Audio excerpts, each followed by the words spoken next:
Hi hello ನಮಸ್ಕಾರ. ಆ, ನಿನ್ನೆ ಕೆಲಸ ಮಾಡ್ತಾ ಇದ್ದಿದ್ದೆ. ತಂದೆಯವರು ಒಂದು ಹೂವನ್ನು ತಂದು ಕೊಟ್ಟರು. ಎಷ್ಟು ಚೆಂದ ಇತ್ತು ಗೊತ್ತುಂಟ. ನನಗೆ ಕುತೂಹಲ ಬಂದ್ಕೊಂಡು ಅದನ್ನೇ ಗೂಗಲಲ್ಲಿ ಸರ್ಚ್ ಮಾಡಿದಾಗ ಒಂದಿಷ್ಟು ಇನ್ಫಾರ್ಮೇಷನ್ ನೋಡಿ ಐ ವಾಸ್ ಲಿಟ್ರಲಿ ಶಾಕ್ಡ್. ಸಿಕ್ಕಾಬಿಟ್ಟೆ ಸರ್ಪ್ರೈಸ್ ಕೂಡ ಆಯಿತು. ಅಪ್ಪಾಜಿ ಹತ್ರ ಕೇಳಿದೆ, ಅಲ್ಲ ಅಪ್ಪಾಜಿ ಎಲ್ಲಿತ್ತು ಈ ಹೂವು ಅಂತ ಕೇಳಿದೆ. ನಮ್ಮ ತಂದೆಯವರು ಇಲ್ಲ ನಮ್ಮ ತೋಟದ ಅಂಚಿನಲ್ಲೇ ಇದೆ ಅಪ್ಪ ಅಂತಂದರು. ನಾನು ಸುಳ್ಳು ಹೇಳ್ಬೇಡಿ ಅಪ್ಪಾಜಿ, ಇದಕ್ಕೆ ನರ್ಸರಿಲಿ ಒಂದು ಗಿಡಕ್ಕೆ 300-500 ರೂಪಾಯಿ ಇದೆ. ಅದೇನಾದರೂ ಕ್ರಾಫ್ಟೆಡ್ ಆಗಿದ್ದರೆ ಅರೌಂಡ್ 1000 ರೂಪೀಸ್ ತನಕನೂ ಚಾರ್ಜ್ ಮಾಡ್ತಾರೆ ಅಂತ ಅಂದೆ. ಅದಕ್ಕೆ ಅವ್ರು ನಗಾಡ್ತಂದರು, ಅಪ್ಪ ನಮ್ಮದು ಕೇಳಿ ಹೇಳಿ ಕದಂಬ ರಾಜವಂಶದಲ್ಲಿದ್ದಂತಹ ಒಂದು ಪ್ರದೇಶ. ಇಲ್ಲಿ ಎಲ್ಲ ಗಿಡಗಳನ್ನು ಕೂಡ ತಂದು ನೆಟ್ ಮಾಡಬೇಕಂತಿಲ್ಲ, ಬಹುತೇಕ ಗಿಡಗಳು ಇಲ್ಲಿ ಹುಟ್ಟಿ ಬೆಳೀತವೆ ಅಂತ ಹೇಳಿ. ನಿಜ ಅಲ್ವಾ? ಏನು ಅಂತಂದರೆ ನಮಗೆ ಸುತ್ತಮುತ್ತ ಇರುವಂತಹ ಅದೆಷ್ಟೋ ವಿಷಯಗಳು ನಮಗೆ ಗೊತ್ತಿರಲ್ಲ. ಅಂತಹ ಒಂದು ವಿಶಿಷ್ಟವಾದಂತಹ ಒಂದು ಹೂವಿನ ಬಗ್ಗೆ, ದೇವಪುಷ್ಪದ ಬಗ್ಗೆ, ಮತ್ತು ಆ ಹೂವಿನ ಬಗ್ಗೆ ನಿಮ್ಗೆ ತಿಳಿಸ್ಬೇಕಿದ್ರೆ ನನಗೂ ಒಂದಿಷ್ಟು ವಿಚಾರಗಳು ಗೊತ್ತಿರಬೇಕಲ್ಲ. ಅದಕ್ಕಾಗಿ ಅದನ್ನು ಕೂಡ ರಿಸರ್ಚ್ ಮಾಡ್ಕೊಂಡು ಬಂದಿದ್ದೀನಿ. ಇವತ್ತಿನ ವಿಡಿಯೋ ತುಂಬ ತುಂಬ ತುಂಬ ಇಂಟ್ರೆಸ್ಟಿಂಗ್ ಆಗಿರುತ್ತೆ. ಅಲ್ಲ, ಪ್ರತಿಯೊಂದು ವಿಡಿಯೋಕ್ಕೂ ಹೇಳಿರ್ತೀವಿ, ಆದರೆ ಇವತ್ತಿನ ವಿಡಿಯೋದಲ್ಲಿ ಭೂಮಿ ವೃತ್ತಾಕಾರವಾಗಿದೆ ಅಂತ ಆರ್ಯಭಟ್ಟ ಕಂಡುಹಿಡಿತಾರಲ್ಲ, ಅದಕ್ಕೂ ಕೂಡ ಇನ್ಸ್ಪಿರೇಷನ್ ಕೊಟ್ಟಿರುವಂತಹ ಹೂವು ಇದು. ಸೊ ಈಗ ಅದನ್ನೇ ಹೂವನ್ನು ಹಿಡ್ಕೊಂಡು ಬರೋಣ ಅಂತ ಹೊರಟಿದ್ದೀನಿ. ಬನ್ನಿ, ನೀವು ನಮ್ಮ ಜೊತೆಗೆ ಹೋಗಿ ಬರೋಣ. ಅಲ್ಲಿ ನೀವು ಬನ್ನಿ. ಸಬ್ಸ್ಕ್ರೈಬ್ ಮಾಡಿಲ್ಲ ಅಂತಿದ್ದೀರಾ, ಸಬ್ಸ್ಕ್ರೈಬ್ ಮಾಡ್ಕೊಂಡು ಬನ್ನಿ, ಆಗ ಮತ್ತೆ ಖುಷಿಯಾಗುತ್ತೆ. So once again welcome to the Milga studio YouTube ವಾಹಿನಿ. ಇವತ್ತಿನ ಒಂದು ವಿಶೇಷವಾದ ಸಂಚಿಕೆ ದೇವಪುಷ್ಪವನ್ನು ಆರಿಸುತ್ತಾ ಹೋಗ್ತಾ ಇದ್ದೇವೆ. ನನಗೆ ಗೊತ್ತಿದೆ ಕೆಲವೊಬ್ಬರಿಗೆ ಇದ್ರ ವಿಚಾರ ಗೊತ್ತಿರುತ್ತೆ, but I am dam sure ತುಂಬ ಜನರಿಗೆ ಈ ಹೂವಿನ ಬಗ್ಗೆ ಗೊತ್ತಿರೋದಿಲ್ಲ. ಸೊ ಒಂದು ವಿಶಿಷ್ಟವಾದಂಥ ಹೂವನ್ನು ಅರಸುತ್ತಾ ನಾವು ಹೋಗ್ತಾ ಇದ್ದೇವೆ. ಬನ್ನಿ.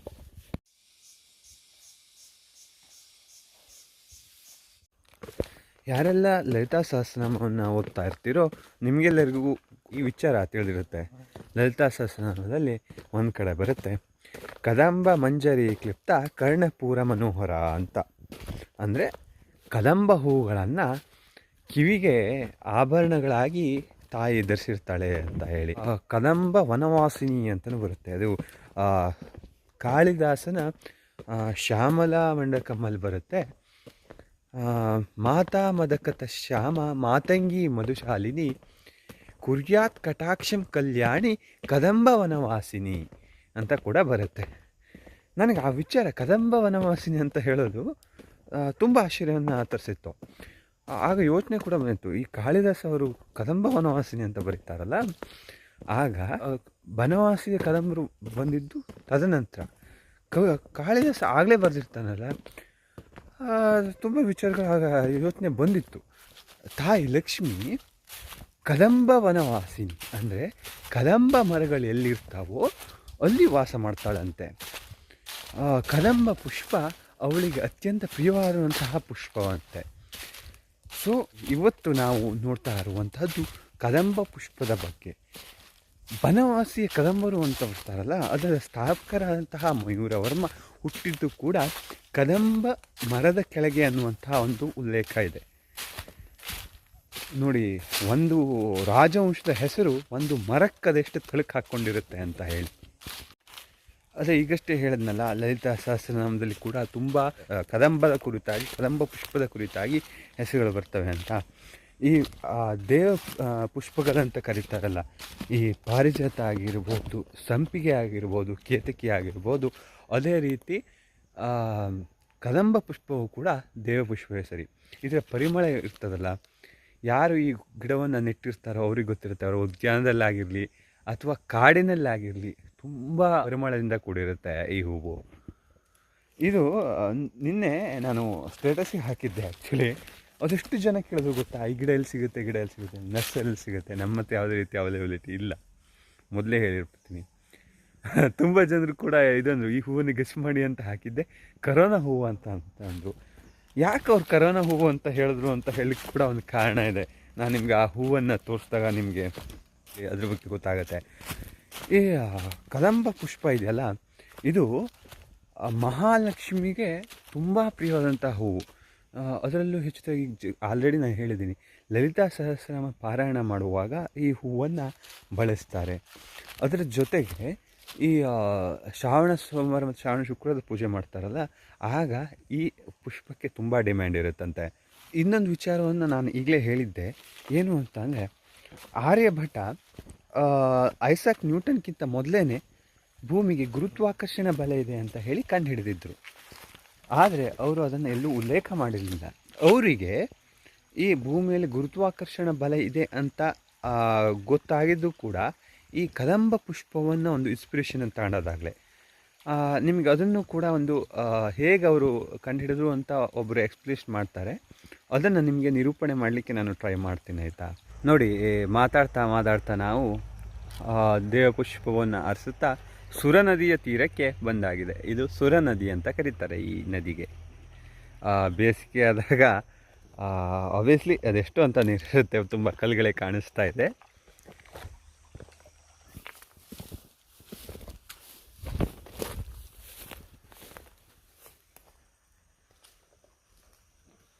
ನೋಡಿ, ಕದಂಬ ಪುಷ್ಪವಾದ ಇದೆಷ್ಟು ಸಮೃದ್ಧವಾಗಿ ಹಬ್ಕೊಂಡಿದೆ ಅಂತ ಹೇಳಿ.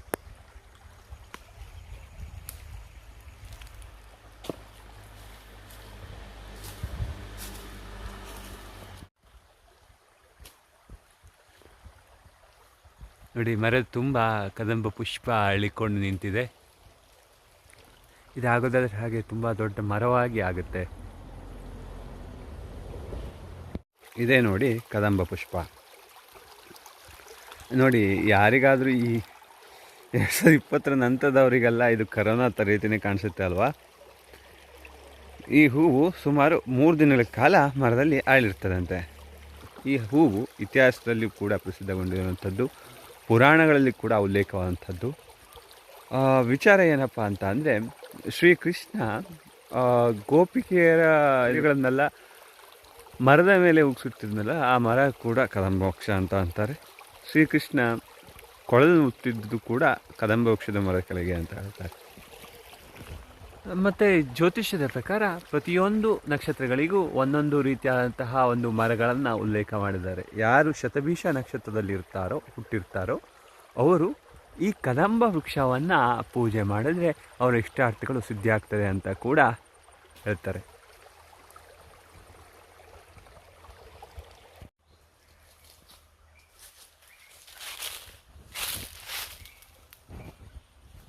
ಬಟ್ ಹೀಗೆ ಒಂದು ಹೂವನ್ನು, ಕದಂಬ ಹೂವನ್ನು ನೋಡ್ತಾರಂತೆ.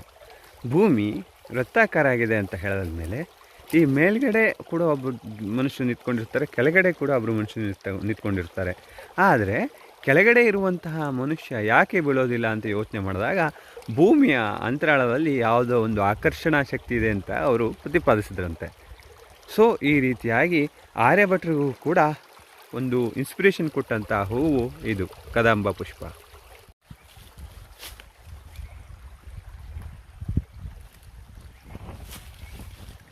ಇದು ಹೂವಾಗಿ ಈಗ ಕಾಯಾಗಿ ಇನ್ನೇನು ಕೆಲವು ದಿವಸ ಹಣ್ಣು ಆಗ್ತದೆ.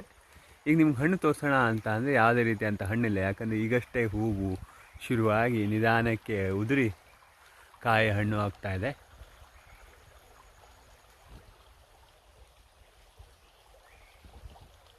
ಆಯುರ್ವೇದದಲ್ಲೂ ಕೂಡ ಈ ಕದಂಬ ಪುಷ್ಪಕ್ಕೆ ತನ್ನದೇ ಆದಂಥ ಒಂದು ವಿಶಿಷ್ಟ ಸ್ಥಾನಮಾನ ಇದೆ.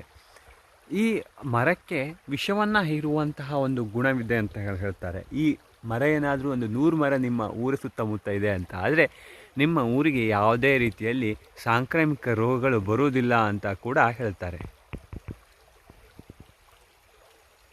ಮನೆಯಲ್ಲಿ ಯಾವುದಾದ್ರೂ ವಾಸ್ತುದೋಷ ಇದ್ದಾಗ ಅಥವಾ ನಿಮಗೆ ಲಕ್ಷ್ಮೀ ಕಟಾಕ್ಷ ಬೇಕು ಅಂತ ಆದಲ್ಲಿ ಈ ಮರವನ್ನು ನಿಮ್ಮ ಮನೆಯ ಸುತ್ತಮುತ್ತ ನೆಟ್ಟಿದ್ರಿ ಅಂತ ಆದರೆ ಅದರಿಂದ ಐಶ್ವರ್ಯ ಲಭಿಸ್ತದೆ ಅಂತ ಕೂಡ ಹೇಳುತ್ತದೆ.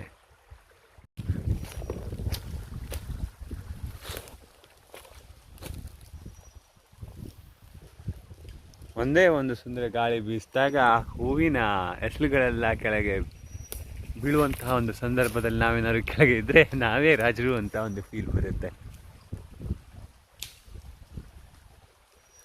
ನೋಡಿ, ಹೂವಿನ ಎಸಳುಗಳೆಲ್ಲ ಅದು ಹೇಗೆ ಬೀಳ್ತಾ ಇದೆ ಅಂತ ಹೇಳಿ. ನಾವು ಕೂಡ ಪೂಜೆಗೆ ಇವತ್ತು ಒಂದಿಷ್ಟು ಕದಂಬ ಹೂಗಳನ್ನು ಆರಿಸ್ಕೊಂಡು ಮನೆಗೆ ಹೊರಟ್ವಿ. ಸೊ ನಿಮಗೆ ಈ ಕದಂಬ ಪುಷ್ಪದ ಬಗ್ಗೆ ಮಾಹಿತಿ ಇಷ್ಟ ಆಯಿತು ಅಂತ ಅನ್ಕೋತೀನಿ. ಇಲ್ಲಿ ಸುತ್ತಮುತ್ತ ಎಲ್ಲ ತುಂಬ ಕದಂಬ ಹೂವಿನ ಗಿಡಗಳಿದ್ದಾವೆ. ಇಲ್ಲಿ ನೋಡಿ, ಇಲ್ಲಿ ಕೂಡ ಕದಂಬ ಹೂವಿನ ಗಿಡನೇ ಇದ್ದಂಥದ್ದು.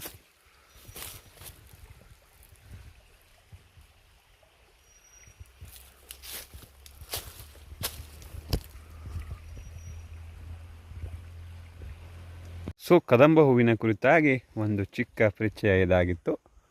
ಅವಕಾಶ ಇದ್ದವರು ನರ್ಸರಿಯಿಂದ ಹೂವಿನ ಗಿಡವನ್ನು ತಗೊಂಡು ಬೆಳೆಸ್ಕೊಳ್ಳಿ. ಮರ ತುಂಬ ದೊಡ್ಡಕ್ಕಾದರೂ ಕೂಡ ಇದರಲ್ಲಿರುವಂತಹ ಒಂದು ಆಯುರ್ವೇದಿಕ್ ಸತ್ವಗಳು ನಿಮ್ಮ ಕುಟುಂಬವನ್ನು, ಸುತ್ತಮುತ್ತ ಇರುವಂತಹ ಗಾಳಿಯನ್ನು ಶುದ್ಧಗೊಳಿಸುತ್ತವೆ.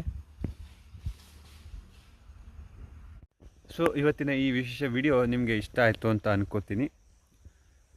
ಯಾರೆಲ್ಲ ನಮ್ಮ ಚಾನಲ್ನ ಮೊದಲನೇದಾಗಿ ವಿಸಿಟ್ ಮಾಡ್ತಿದ್ದೀರೋ ಮರದೇ ಸಬ್ಸ್ಕ್ರೈಬ್ ಮಾಡಿ. ನೋಡಿ ಸುತ್ತಮುತ್ತ ಇರುವಂತಹ ಅದೆಷ್ಟೋ ಗಿಡಗಳ ಕುರಿತಾಗ ನಮಗೆ ಗೊತ್ತಿರೋದಿಲ್ಲ, ಅಂಥದ್ದಲ್ಲಿ ಇದು ಕೂಡ ಒಂದು. So thank you so much ನಮ್ಮ ಚಾನಲ್ನ ವಿಸಿಟ್ ಮಾಡಿದ್ದಕ್ಕೆ. ಇನ್ನೊಂದು ವಿಶೇಷವಾದಂತಹ ಕಂಟೆಂಟ್ ಜೊತೆ ನಾವು ಬರ್ತೀವಿ. Until then keep watching the Milgar studio YouTube. Thank you.